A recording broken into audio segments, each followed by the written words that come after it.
two people like, yeah, man, that was just good.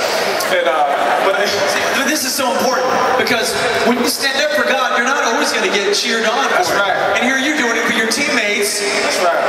On the New York Giants with boldness, with courage. I'll tell you what, the thing that God had in store for that was crazy. But even in the midst of me being out, a friend of mine, he came and he spoke a word of my life, and he said, God is he's gonna increase your platform because of your desire to exalt his name. He's gonna make your name great as a wide receiver. And I said, so I'm excited. Thank God for the word. And but in the midst of that, there's tons of things that I had to go through. I had 4 catches on that year, which was actually my career low, and I don't get that many catches, y'all. You know what I'm saying? Wow. I only had 4 catches. I wasn't doing nothing super spectacular, even though I was a special teams player, but God's word is God's word, and it will not turn void. So I get to, we making this run, and then my mom dies. Man, in the midst of all this crazy stuff, my mom dies. I had to bury my mom, but I come back, and now I'm on the field for whatever reason.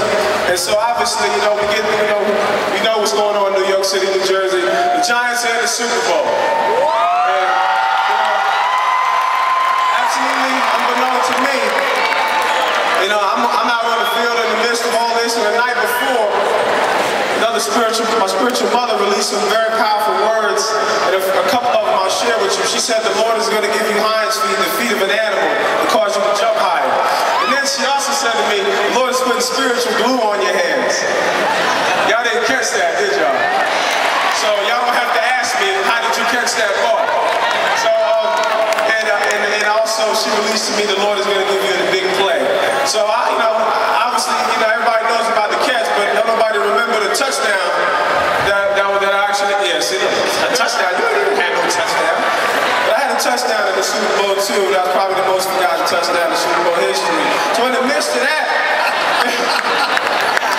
so after I catch the touchdown, I'm thinking that's it, right? I'm like, this is it, Jesus. Let's just win the game and let's go home. New York Giants. But God is Ephesians 3:20. He said, I can do exceedingly and abundantly above all you can or imagine.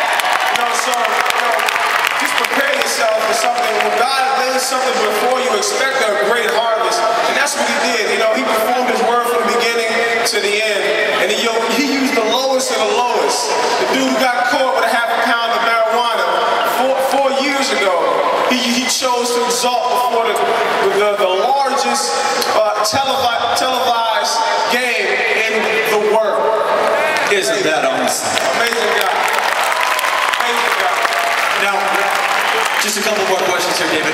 Now, since that catch and that game, you've had a few injuries, and God's helping you get through that. But talk about the journey this last year, since that was the last game you played, was the Super Bowl. Yeah, I'll tell you, this is concerning that, honestly, I wasn't even prepared.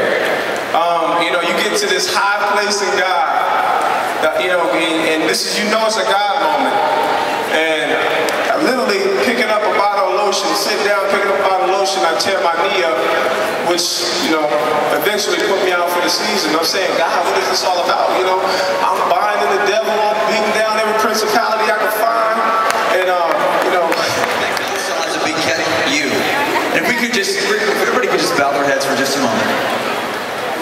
And I'm going to ask David, I'm going to ask you to pray for these young men and women. If that's you, you say, you know what, I've made some big mistakes. How could God ever use me? I need a bounce back. I need God to bring me back and show me that he can use me. I want you to lift your hand real high and say, God, I've made some huge mistakes, but I need you to bring me back.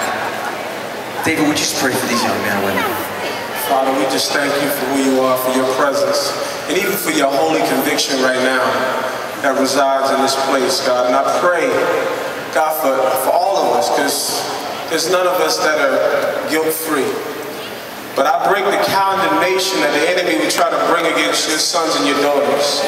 I break the spirit of the condemnation and the attacks and the onslaughts that the enemy would try to hinder and cause them to be frozen and stagnant. That they would try to cause them to be inoperational for your kingdom. But Father, I release the love of your Son, Jesus Christ, to activate them. I release the holy fire upon this generation to restore them to a place of intimacy that will cause them to transform their school, that will cause them to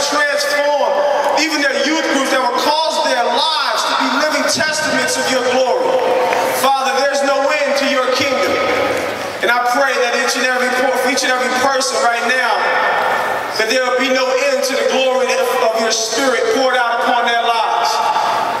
God, I thank you that your love constantly restores us and brings us to new places and new heights in your love. We receive it and we walk in it. In Jesus' name. Amen. Thank you, Brother David Tyree. God bless you. Love you.